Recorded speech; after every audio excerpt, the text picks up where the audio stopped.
2024郭士頓等埋隻高快 K， 先見入咗閘有少少起擒㗎，隨時開閘。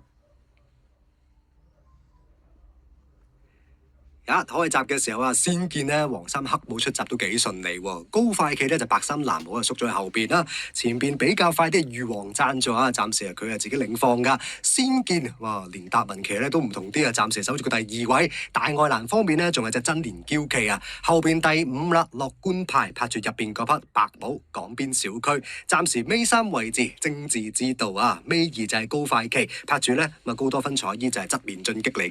㗎。望翻前邊先啦。咁啊，見到隻玉皇贊助咧，拍住真年嬌旗一齊去放喎，守住個第3位咧就係嗰筆先見啊，後邊第5位到啦，樂觀派守住個2碟㗎，喺債後邊嗰4匹馬分別係港邊小區啦、精緻之道啦、高快旗同埋隻側面進擊。好啦，彎位嘅階段，前邊呢自己單騎領放1馬當先啊，就係真年嬌旗啊，先見守住個第2位，咁啊後邊第4咧就係玉皇贊助啦，拍住白衫黑帽咧就係樂觀派嚟嘅，後邊第6、7位嘅位置，精緻之道綠衫白帽，黃色衫嗰匹係港邊小區，暫時殿後依然都係高快企啦，咁同埋藍衫嘅側面進擊嚟嘅。好啦，彎位亦都轉到一半嘅階段，前邊啊真年嬌企暫時領先差唔多個半身位，先見啊守住個第2噶，後邊啦咪4、5位嘅馬啦，樂觀派啦，出邊精緻之道開始就上緊嚟噶，入邊嘅玉皇贊助，港邊小區就縮咗喺內欄位置，可唔可以轉出嚟呢？喺晒後邊仲有隻側面進擊啦，同埋隻高快企睇下點樣追。